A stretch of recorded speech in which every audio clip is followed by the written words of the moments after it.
മഹാരാഷ്ട്രയിൽ 48 സീറ്റ് ഉണ്ട്. അതിൽ കഴിഞ്ഞ വർഷം BJP 23 സീറ്റും പിടിച്ചെടുത്തിരുന്നു. NDA ആണെങ്കിൽ 41 സീറ്റും ശിവസേന 18 സീറ്റും നേടിയിരുന്നു. എന്നാൽ ഇത്തവണ BJP 28 സീറ്റിൽ മത്സരിക്കുമെന്നാണ് പറയുന്നത്. എന്നാൽ BJPക്ക് ഇത്തവണ 23 സീറ്റുകൾ നിലനിർത്താൻ ആകില്ല എന്ന് തന്നെയാണ് മഹാരാഷ്ട്രയിൽ നിന്നുള്ള ഗ്രൗണ്ട് റിപ്പോർട്ടുകൾ സൂചിപ്പിക്കുന്നത്. അവിടെ ഇന്ത്യ സഖ്യം വലിയ മുന്നേറ്റം ഉണ്ടാക്കുന്നു എന്നുള്ളതാണ് മറ്റൊരു കാര്യം. അതുകൊണ്ട് തന്നെ BJPക്ക് 6 മുതൽ 8 സീറ്റുകൾ വരെ നഷ്ടപ്പെടാനും സാധ്യതയുണ്ട്. രണ്ടാമത്തേതാണ് പശ്ചിമ ബംഗാൾ. കഴിഞ്ഞ തവണ BJP 18 സീറ്റുകൾ ഇവിടെ നേടിയിരുന്നു. എന്നാൽ ഇത്തവണ BJPക്ക് വലിയ തിരിച്ചടി ഉണ്ടാകില്ലെന്നാണ് അവിടെ നിന്നുള്ളൊരു ഗ്രൗണ്ട് റിപ്പോർട്ടുള്ളത്. മാത്രമല്ല പുതുതായി കുറച്ച് സീറ്റുകൾ പിടിച്ചെടുക്കാനും സാധിക്കും.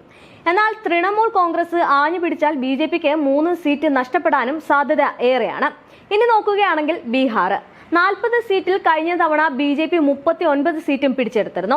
എന്നാൽ ഹാട്രിക് ലക്ഷ്യമിട്ടാണ് BJPയുടെ നേതൃത്വത്തിലുള്ള NDA മുന്നണി ഇക്കുറി പൊതു തെരഞ്ഞെടുപ്പിനെ നേരിടുന്നത്.